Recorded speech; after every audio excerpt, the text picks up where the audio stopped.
Hey everyone, today I'll be giving you a close-up look at my new MOC Plague. This MOC took me about 5 hours to build, and he's upwards of 600 pieces. This MOC stands out just against my other MOCs. I know he has kind of a bland color scheme, but he's very large and intimidating. Before we get into the detailed review, I'm going to give you a quick size comparison where I'm going to compare him with some of my previous MOCs so you can see how big he truly is.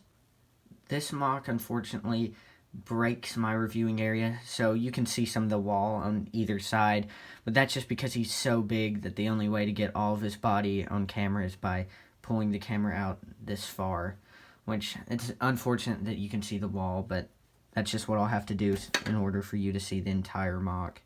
First off, I'm going to put a ruler right beside him, and his wings can go up a lot higher, but I just didn't put them any higher so you could see all of his wings on camera. So his head is just slightly above the 12-inch mark. His head's probably about 12.5 inches off the ground. And here's one of my previous MOCs. I think he's around 10 inches. And as you can see, he really is dwarfed by my new MOC. And here's this little MOC. He stands at about 6 inches tall, and he is really small compared to Plague. Now we're going to get into his detailed review, starting off with the legs.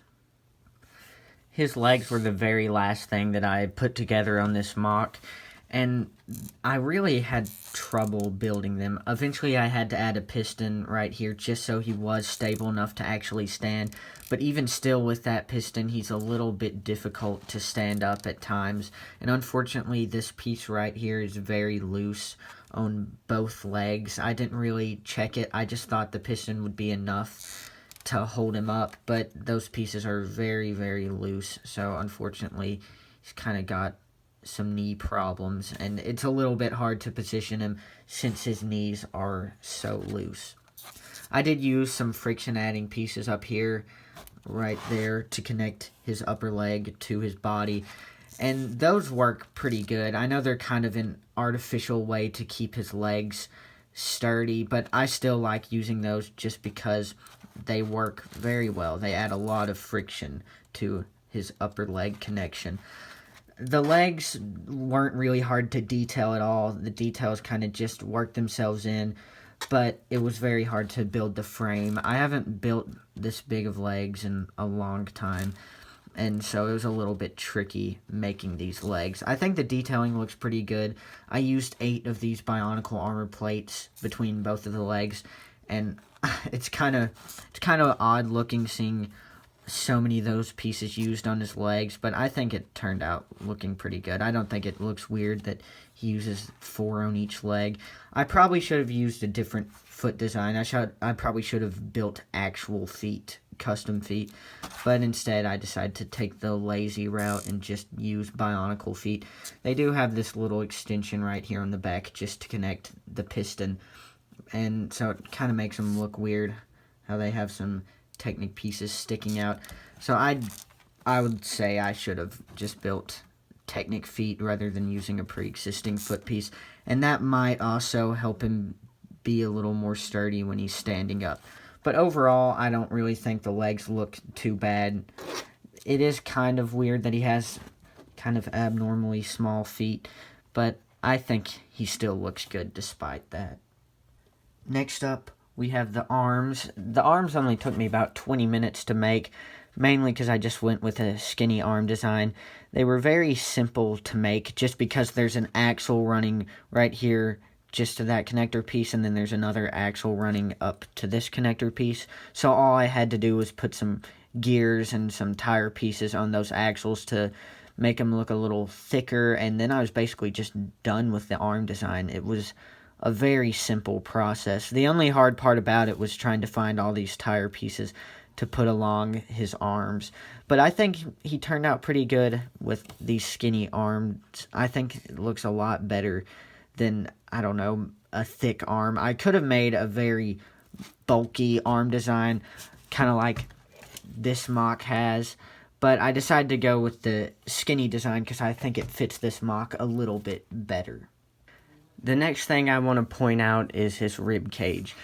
His rib cage wasn't really intended when I first started the MOC. I wasn't really intending to put that design in there, but just as I continued to build him, I decided that he would look really good with the rib cage. I also like this piece, this Bionicle piece I used to kind of connect the rib cage, and just it looks really good as it slopes down. And also, his chest plate looks pretty good. That's just a classic Hero Factory chest plate in black. And then I used 2 bandoliers going up his chest from either side, and they connect right there by the wings. Also, you've probably already noticed his head. His head took me about 30 minutes to make, and I actually built this head design probably about a month ago, and I think it works really well for this MOC. I like just the overall look, and if you didn't already know, this is modeled after a Plague Doctor mask.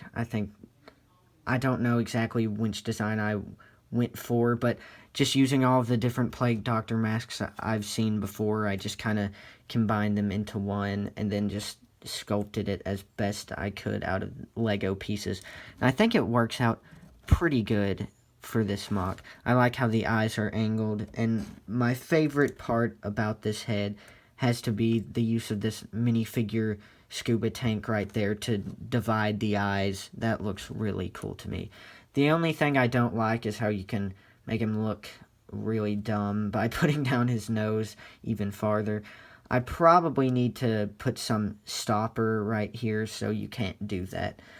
But his head overall is probably the best head that I've ever built. I just think it looks really cool and works really well for this MOC. Turning him around back, there's not really that many interesting details that I can show you.